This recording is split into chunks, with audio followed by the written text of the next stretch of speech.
तर तुम्ही बोललात की तुम्ही बाहेर खाण्यापेक्षा तुम्ही घरी येऊन एक चांगला तुम्ही मिल करेक्ट. इंटेक तुम्ही करू शकता. करेक्ट. बट आता काही जणांकडे ऑप्शनच नसतो. हां. जे लोक घरापासून लांब वगैरे राहतात त्यांना करेक्ट. बाहेर खाण्याच्या व्यतिरिक्त काहीच ऑप्शन नसतो. मग करेक्ट. त्यांनी काय केलं पाहिजे?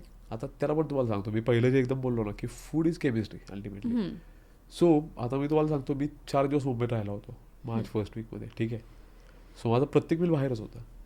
सो एका मीलमध्ये मी खाल्लं मस्त रोस्टेड चिकनची एक रेसिपी होती त्यांची, हम्म, ती आणि टॉस्ट व्हेजिटेबल्स, ठीक आहे. एका मीलमध्ये बॉइल्ड एग्स, एका मीलमध्ये ऑमलेट, त्याबरोबर व्हेजिटेबल्स, प्लेन राईस.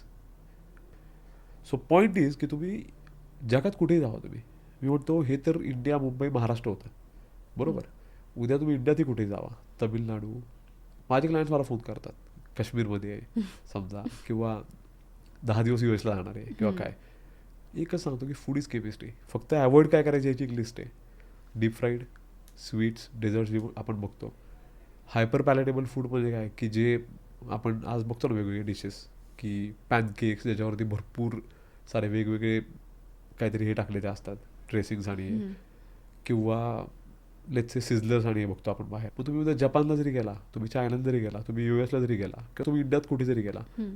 तुम्हाला 100% तुम्ही धाब्यावर जरी खाल्ला, साताऱ्यातल्या पण कुठल्या धाब्यावर, तरी सुद्धा you get the choice to eat healthy. Trust me.